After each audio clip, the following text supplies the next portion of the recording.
for both James and for Ross, you were both underdogs coming into your fights. How much of a motivation was that for tonight's fight? Yeah, I saw the sports book yesterday. I think my friends were trying to keep it away from me that I was the underdog and not the favourite. That didn't really affect me at all. You know, I just thought that they don't know what I've been doing in training. They haven't seen enough of me really to be able to judge my skill level. So I didn't really take that into account at all. I was just focused on the fight. Yeah, I didn't really realise that I was the underdog going into the fight. I didn't take any notice of that. I just got told after the fight that I was the underdog in it. So yeah, I didn't look at that. I didn't pay any attention to that. I just went on self-belief, knew that I could do what I was going to do out there. Congratulations. Thank you.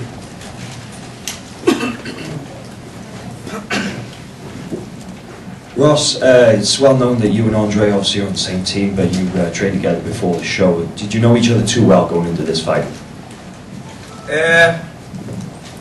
You could say that we knew each other well. I mean, we trained for quite a while together. We sparred quite a lot together. So yeah, it was pretty hard fighting Andre because he knows little things about me, what he could have worked on. But I also knew little things about him, what he does when he fights. So I think going into this fight that I changed it up a little bit different. That I'd done a little bit of a different training camp for this fight. So I wasn't the same Ross Pearson what we trained Can I ask, what did you think his game plan was? Because he didn't really seem to manage to implement it, whatever it was. Yeah, I was really surprised that he wanted to come up and stuff us against the fence and have like a clinch fight. I was expecting Andre to be on the back foot countering me coming forward and try to pick us off, score points that way.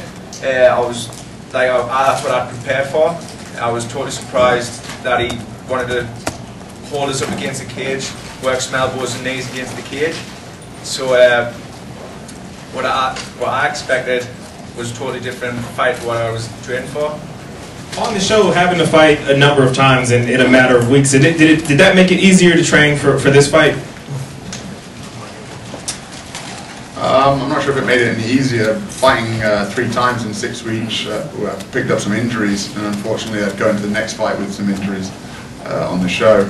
And actually I hadn't really healed that well before this fight, but it definitely gave me more time for those injuries to heal a little bit at least. But I just take each fight as it comes, so it was still tough training for a fight like this for every fight. Yeah, like what James said, having 3 fights in 6 weeks takes a lot out of your body. I mean, my last fight with Jason, I pretty much had nothing left in us. I was a little bit beat up, I was tired, the training was really hard that he might put us through. The fights weren't easy, you know, like no fight is easy, but yeah, the last fight was really hard. So for this fight, I went home, I recuperated, I rested, and to be honest, I had a great camp going into this fight. I didn't pick up any injuries. I trained sensibly, I trained smart, and for this fight it was a perfect training camp. And to follow up on that for both of you, you both said it takes a lot out of your body, but mentally speaking, what does that do for your confidence, winning those 3 fights in 6 weeks? Mentally, I was just so focused. For me, after the show had finished, I thought that Richie and Jason were probably one of the 2 better lightweights on Team USA. And for me, mentally, I'd beat their better 2 guys. I was mentally strong going into this training camp, getting ready for the next fight against Andre. So yeah, I was mentally strong and focused for this fight. Yeah, I mean, obviously winning 3 fights in a row, whether it was on the show or outside the show, I'd also won the last 3 fights before that coming on the show. So I had 6 wins, and obviously that's going to build confidence, you know, continuous wins, consecutive wins. So just confident each time I win.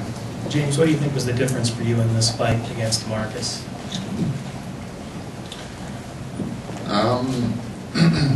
I think I was very relaxed coming into the fight, and that's been an issue for me in the past. You know, just getting nervous before the fight with the crowd and the cameras and things like that. And when I'm nervous, I tense up and I'm a lot slower. I don't think in the past I've been able to perform like I could in training.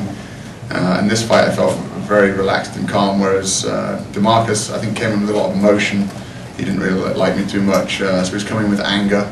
I don't think that's necessarily the best way to be. It's good to be aggressive, but I don't think it's good to be angry coming into the fight, so I think that made a big difference.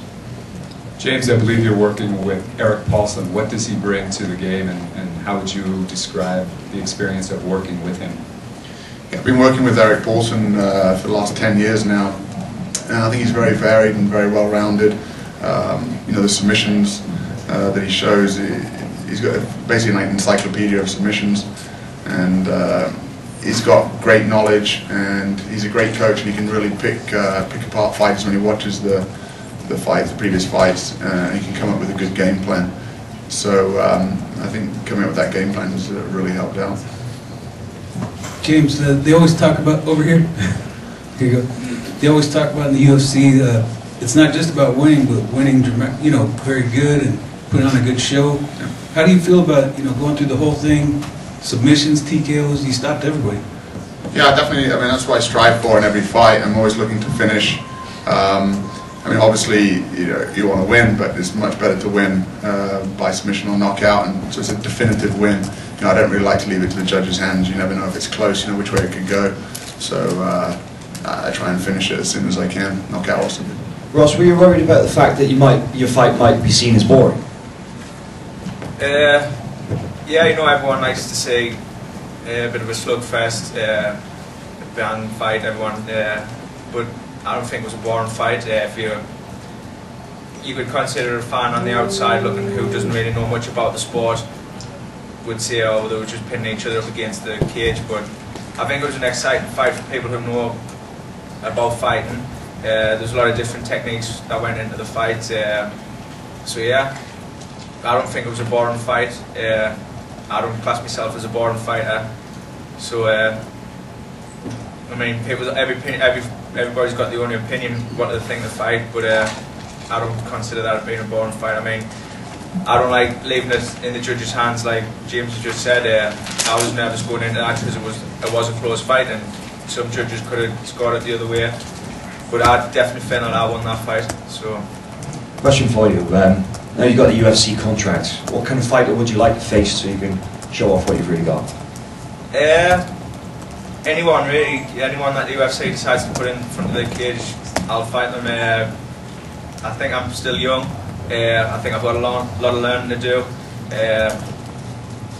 Obviously, I want to keep getting better and better, and hopefully, my experience in training with different people, training with different guys, and now fighting in the UFC, I'll be getting coached properly, and I can dedicate myself properly, focus properly, and hopefully improve a lot. And you know, I think I've got the potential to go a long way. But like I say, I'm still young and I'm still learning, so whatever they offer, whoever they put in front of us, I'll always be willing to fight. So it's not like I've got a certain person that I've got my eye on at the minute, because at the minute I'm just getting my foot into the door, so it's up to the UFC really. Question for James. James, being a welterweight, you're suddenly thrust into the middle of what is probably one of the most competitive divisions in the UFC. Just really like to hear your thoughts and feelings about now being sort of, you know, in the UFC at 170. What's that going to mean for your career? Yeah, I mean, I'm prepared to fight whoever they put in front of me, but I definitely don't think I'm there yet to fight the top guys by any means.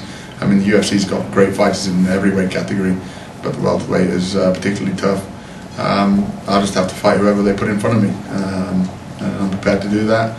And I think it'll just take me a year or two to be able to get to that top level. You're something of an expat, having lived in the States for a number of years now. First fight, do you want it in the States or do you want it in England? I don't mind really, as long as I've got time to get over the jet lag. I'll fight anywhere. And Ross, yourself? Yeah, you know, I would love to fight back at home, back in England, get some support back in England, get my fans down there. But you know, I love coming over to America, fighting in Vegas. I mean, it's the home of where the UFC is. It's the biggest, brightest lights. You know what I mean? I love fighting over here. So like whatever the UFC want for us to do, I'm always up for doing it. There's a rumour they're going back to Newcastle later this year. Hopefully. I mean, there'll be a few fans there from Newcastle, even though I support Sunderland, but make the North East proud. I would love to fight in my hometown.